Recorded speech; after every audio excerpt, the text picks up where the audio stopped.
Hey, Magic Makers. I am welcoming you back to another episode of the Fit Girl Magic podcast. And here is the episode that we're going to really focus on ditching our guilt, right? I bring in real talk about how to stay on track. And, gosh, I've coached hundreds of women and I can't even tell you how many times I've heard oh my God, I'm so off track. Oh my God, I fell off the wagon. Oh my God, you know, everything is just falling apart. And I totally get it. And so today we're going to dive into what happens and how to get on and stay on track.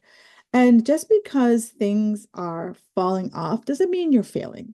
And I know it's really easy to get caught up in the emotion of that versus adding in some logic behind that. And the part of the wagon, if you will, the track, if you will, it's all part of the process. So buckle up, grab your coffee, grab your water, whatever the heck, even your green juice, and let's sit down. And we do 5 easy ways to get back on track without even skipping a beat.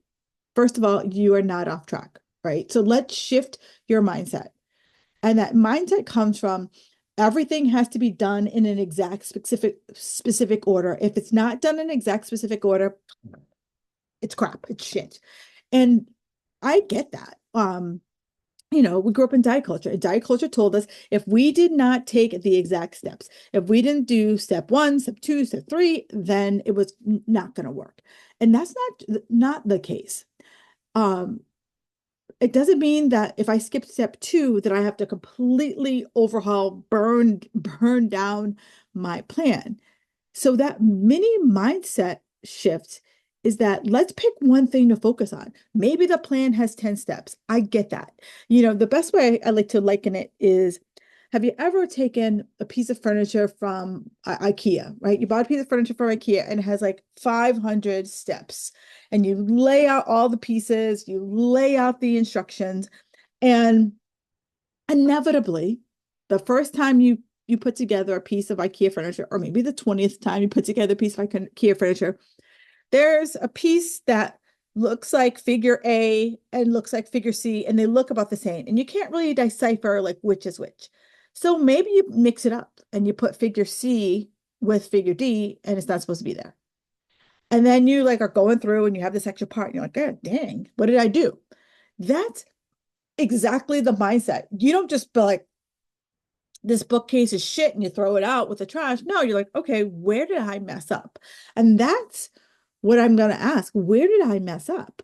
Because what I see is that so many people are trying to get it just right, right? Like take all the steps without kind of asking yourself, like, maybe trying to put together a bookshelf I'm not ready for that right now. Maybe I just need to focus on gathering books. Right? Maybe that's what I need to do. So let's pick one thing to focus on and do that until that feels good. It's probably going to go slower than you want. And I know everyone here is like, girl, I got weight to lose. I'm going on vacation, blah, blah, blah. I get that. I totally understand that. And I'm not discounting that. I have the patience of a gnat. But I also know that when I try to do 500 things, it falls apart. I can't cram that much crap into my brain. And if I do try to cram that much crap into my brain, guess what? I'm going to forget shit. Absolutely. I am going to forget shit. And I can't beat myself up on it because I'm trying to learn something new. It's like if I was trying to learn Spanish. It is on my bucket list, and I promise you I'm going to learn Spanish. But Spanish has been on my bucket list for a really long time, but I haven't made it a priority to learn Spanish. I'm still stuck with my broken high school Spanish, but I digress. But I'm not going to say I'm going to be fluent in Spanish in 30 days. Like I know that that's impossible, but we put the pressure on ourselves that in 30 days I'm going to lose 300 pounds. I'm sorry. If you were to lose 300 pounds in 30 days, you're probably on some type of extreme diet that isn't going to last you forever. So pick one thing and focus on that to get good. So maybe it's like drinking more water, right? Taking a daily 15-minute walk, prepping your meals, even if it's prepping just one meal. Like I'm not a meal prepper like I used to be. I only prep lunch so that in the middle of the day, I don't have to think about, oh, dang, I got to cook something. What am I gonna eat? I only prep lunch. So it's just that's all I have to worry about.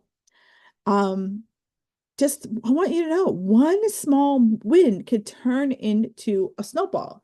And then that's when you get that momentum shift. That's when you're like, hey, look at me. I've daily taken that 15-minute walk for the last 60 days. Look at me go. All right, you know what? If I could do the walk, maybe now I could add the water.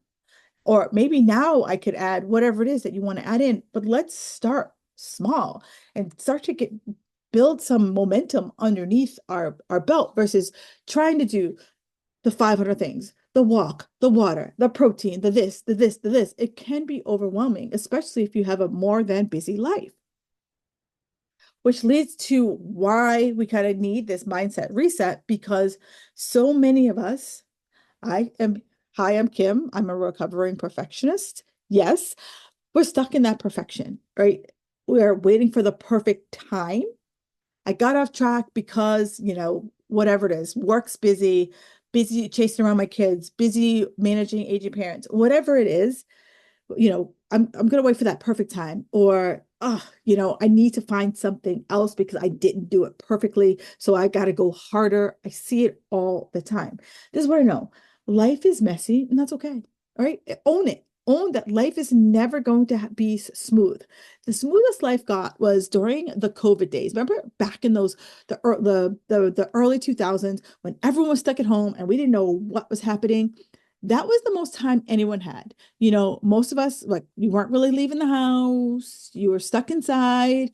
That was as quiet as life got. And if you didn't nail it back then, what makes you think now that life is back to full throttle, you're going to nail it now and it's going to be this perfect time? Because it ain't ever going to be a perfect time. So here's where we talk about how do we focus in on our progress? Like, look back and, I use the analogy a lot because I think it really works. And I'm a visual person. So Jerry Seinfeld, he when he first started in the business, he was like, if I'm going to be a comedian, comedians need jokes. So every single day, I'm going to write a joke. He didn't judge the joke. He didn't revise it. He just sat down and he said, every day, I'm going to write a joke. And every day I write a joke, I'm going to put an X on a calendar every day. And so every time so it was up in front of his face. So he got to visually see that he was taking one step towards his goal. And if I may back up for a second, number one is you have to get so clear about what your one goal is. Because I see it all the time. I've had a client come to me. My goal here is to help people with belly fat. So a client comes to me, she's like, Kim, I want to lose the belly fat. Great. Absolutely. We're losing the belly fat. But then she loses the belly fat. She's like, oh, Kim, but I didn't put on any muscle. Well, the goal was belly fat, right? So that was the number one goal. And losing weight, losing belly fat and putting on muscle don't work in tandem with each other, right? So I want us to kind of say, let's be really clear about what the one specific goal that we're trying to get to. So it's like this. I live in Boston. I want to drive to New York. Like, that's my clear goal. But now some of you will be like, well, can we do a detour to Providence? And then can we do a detour to Hartford? Can we do, like, we get all these like detours and then we wonder why we're not getting to that ultimate goal. Or when we get to that ultimate goal, we change the measurement. Like, oh, well, we're here in New York, but I should have got here in 3 hours. Like, why did it take 6? And we discount all the lessons that we learned along the way. So number one, be clear. Have one specific goal. If your goal is to lose belly fat, we're working on that. We're working on the belly fat. If you have a goal that you would want after that, absolutely, we can talk about that. But number one is that the gain lose game, especially at your 40 plus, that is really, I'm gonna say it's impossible unless you are a virgin dieter. If you are not a virgin dieter, if you've been in the diet game forever, building muscle and losing weight at the same time is just, I'm gonna say it's damn near impossible again, unless you're a virgin dieter. So here's where you have to kind of say to yourself, what's the B minus? And I've talked about this before. Like, instead of me always trying to get the extra credit and trying to sprint to the finish line, what is going to give me the B minus? And so if if I didn't, if I told myself I was going to work out 5 days a week and I only got four, be okay with that. And what I work with my clients in on is what I call good, better, best, right? Because this is one of the ways that I was able to help break my perfectionism and way to help my clients break their perfectionism is good, better, best, right? So this is my way of going for the B minus. So I would say, what is my best week? Like what is like the all-time best week? So for me, my best week working out is 5 days a week. If I work out 5 days a week, A plus. Now I got a life. Life happens to me too. Then what's the next step down? And I say 4 days a week. And then my total bare minimum non-negotiable is 3 days a week. And based on my life, like, this is not me giving you the edict. I want you to look at your life and say, what can I do? Like, what does good, better, best look like for me in your life and in that one thing? So if you work, that's workouts. If I'm working on water and I am not drinking any water right now, I'm not going to say I'm going to drink four of these. For those of you guys not watching the video, I'm holding up a water bottle. I'm not going to say I'm going to wake up on Monday morning and I'm going to drink four of those, especially if I'm not drinking one. So I would say my bare minimum is one, right? That's my bare minimum. Better, two. And my best would be three. And so that way I'm working my way up to it so that eventually when like this one becomes easy, I'm like, boom. All right. Maybe one no longer becomes my non-negotiable and two becomes my non-negotiable. But it's not, I'm trying to push myself into this habit, right? Habits take time. And I think for so many years we've been told, oh, it's 21 days to build a habit. There's been studies that shows it's about 66 days for you to build a habit. So every 60 days for whatever new thing you're starting, revisit, right? Revisit and be like, okay, how am I doing? Am I just always hitting the bare minimums?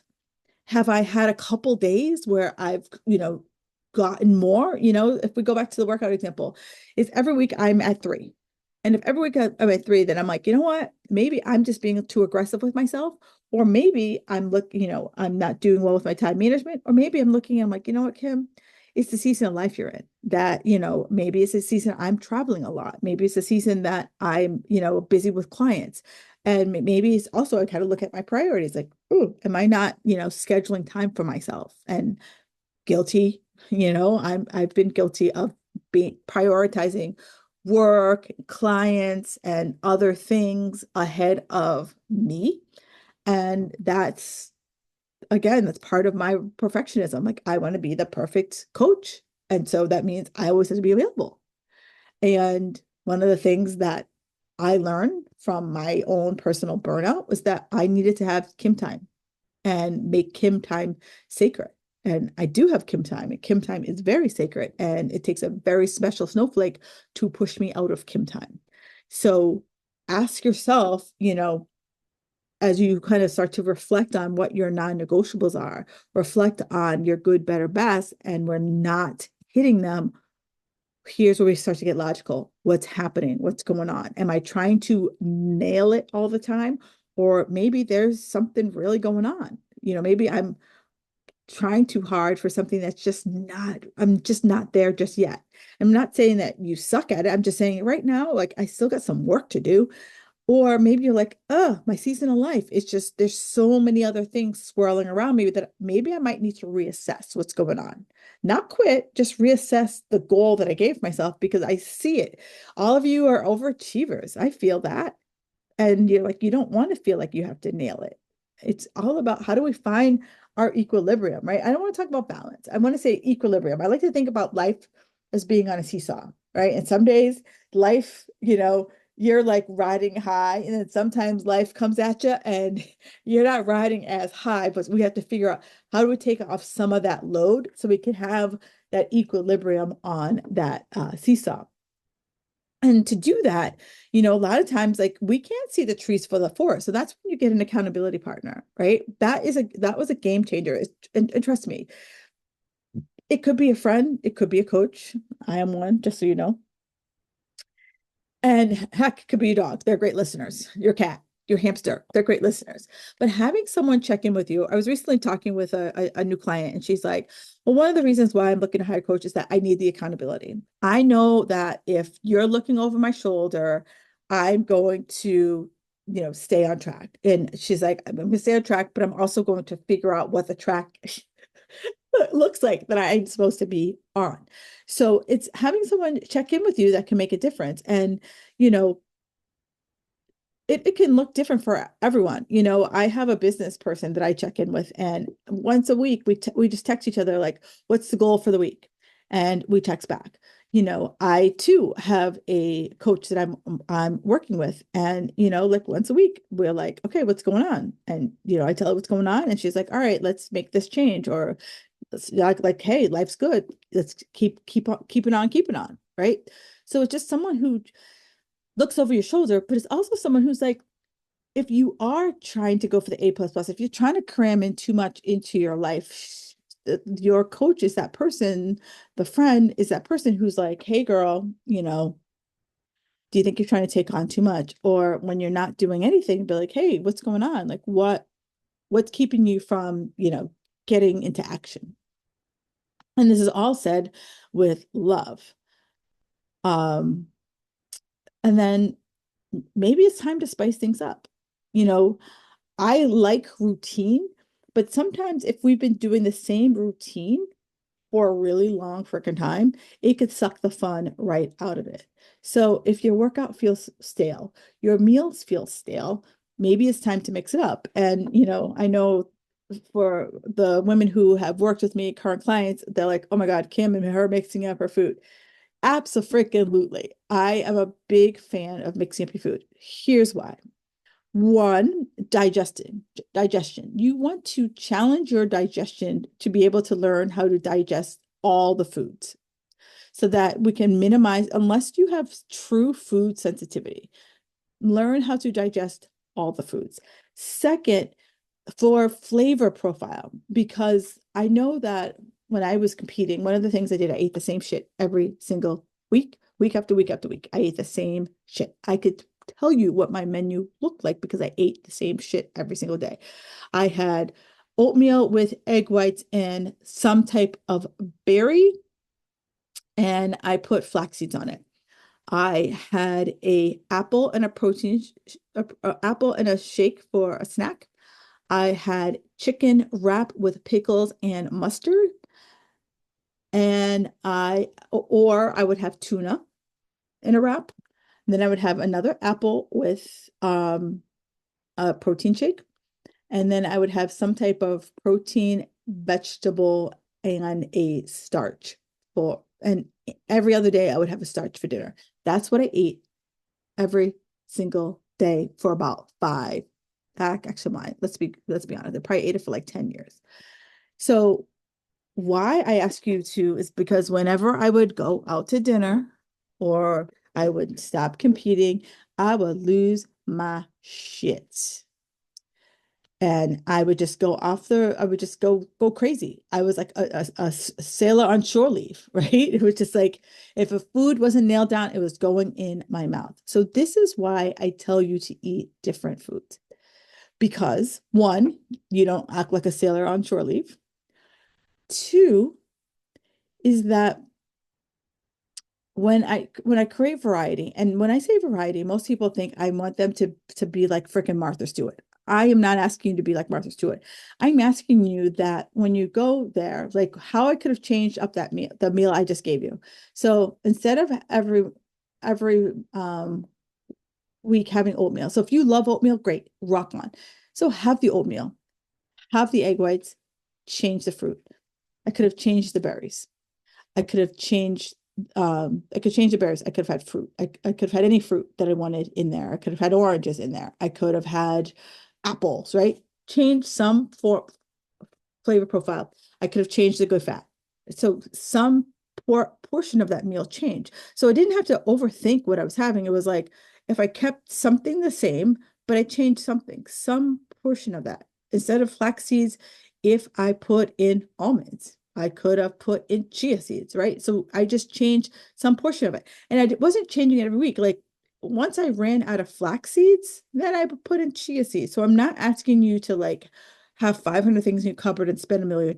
Like I get that. Like we don't want to have, I mean, I know I don't want to have this big pantry full of food that's going to go bad. That's not what I'm saying. It's like adding those little things to mix things up. The same thing with your workout. Now, with this said, workouts. Workouts don't need to change every day. Muscle confusion is not a thing, right? That is something that it sells you on a program. I'm a big, big believer in progressive workouts, like structured progressive workouts, so that you are every 4 to 6 weeks, you are adding more weight, right? So every 4 to 6 weeks, you are, changing your workout. And the workouts are pretty basic, right? Boring is like boring. They're the same style workouts, but you've changed the format a little bit. So in every workout I design for my clients in the Fit Girl Magic Society, we start with plyometric exercises. And we start with plyometric exercises because women need to be explosive, right? That helps us to build muscle, that helps us to like get up when we fall later in life. And then there is some type of push exercise, there's some type of pull exercise, there's some type of hinge exercise, there's some type of squat exercise, and then there is a core exercise. And then I throw in some form of cardio. That is the basic of exercise. So your workout should include that. And I break that up into a 3-day split so that most of the time my clients are getting full body exercises 3 days a week, and they can repeat things based on how much time they have. Now, if I'm someone who is going to classes, work with the instructor to understand, like, are they doing upper body one day, lower body one day? Are they mixing it up? Understand how the format goes so that you're able to, you know, as you're might be doing other things, you're able to supplement here, there, and everywhere. So that and I understand class, right? I still teach group fitness classes, and I understand why you go to class. It's like you want someone to tell you what to do. You want someone to tell you what to do, and you also want the camaraderie, like like the feeling like, okay, we're all in this together. And if I'm in one of the classes, one of the best piece of advice I can give you is that don't always just reach for the same weight every single time you go to that class. I want you to every 4 weeks, see if you can lift something heavier than what you've been doing. And again, work with the person who's teaching the class to be like, hey, this is what my goal is. Because trust me, they know stuff, right? They know more than whatever it is you think they know. And if they don't know, someone else in that gym knows how to help you hit your goals. So mix it up, right? So even if it's like you're working out on your own, mix up the playlist. I know me, I have like a 26-hour Spotify playlist that it just never goes out of style. I also like to listen to podcasts while I work out. So feel free to just inject some excitement. That's what can reignite your motivation, because you know how I feel about motivation. It's not going to ring your doorbell and be like, hey girl, get in the car. That's just not going to happen, right? Think about what your why was.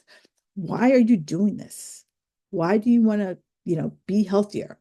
And think about it every single day, especially, I live here in New England, and at 5:30 in the morning, it's dark, it's cold, and the last thing I want to do is get my tushy out of bed. And finally, here's where I think most of us fall apart. We don't celebrate enough. I see most of you beating the tar out of yourself about what you didn't do, but I don't ever see you saying, what's one really awesome thing I did? Right? What's two awesome things I did? Find ways to celebrate. Like every step forward, no matter how small it is, deserves for you to be like, hey, I got through my one bottle of water today. Rock on me. Hey, I got in my 10,000 steps today. Way to go, me. Hey, I got 7 hours of sleep last night. Way to go, me. Whatever it is, celebrate it. Hey, do a little happy dance if that brings you joy. Whatever it is, you know, treat yourself to a bubble bath, whatever brings you joy. These celebrations, these are the positive reinforcements to help you stay on track. And if you don't stay on track, reevaluate. Was I being too aggressive with my goal? Right? Because it's like the more I want to feel rewarded than restricted. And the more I feel like, hey, like I'm doing stuff, the more I want to do it. Where the more I feel like, oh, this is hard, I'm never gonna do it, the less likely I am wanting to do it. So I've given you 5 simple ways to get back on track and keep the momentum going. You know, you are, you know, doing a mini reset, or sorry, doing a mindset reset, and just really kind of asking yourself, like, what am I truly focusing on? What is my true goal? And are the steps I'm taking leading up to that? I'm no longer going to try to be perfect. Like, perfect, stop being perfect Patty. Perfect Patty, she's dead to us, right? We don't want to be perfect Patty anymore. Find support, find that accountability partner who can look over your shoulder and help you to sort out the, like, when you're trying to be perfect Patty, or trying to do, trying to squeeze 300 activities into an 8-hour day. Spice things up. Food, routine, mix up that playlist. Give yourself something. I've given you several examples on how to mix things up. Celebrate the heck out of the small stuff. It doesn't have to be, I'm only going to celebrate when I check every single box, right? Good luck with that, because you're probably not going to celebrate a whole hell of a lot of times. And falling off track doesn't define you. So it doesn't mean like you have to lay there like a turtle on your back and be like, oh, I'm never going to get back on track. It's just a pit stop. Here's where, like, I just have to be like, okay, pause. How did that happen? What happened? CSI, right? Go into like your crime scene investigator. Like, how did that happen? And be like, okay, and just give yourself that grace. Like, you are in the driver's seat, and it's never too late to steer yourself back to your goals. And if this episode resonated with you, please share it with a friend who might need a pep talk. And I feel like all of you have it within you to have what you want. And I think for most of us, we just need to slow our rolls. Like, most of us think that we can have it, as quickly as I just snap my fingers. And sadly, no, no, that's just not the case. All right, magic makers, enjoy the rest of your day. And if you have any questions, do me a favor, like, hit me up. I am always here for you. My DMs are always wide open for you. All right, talk to you next week.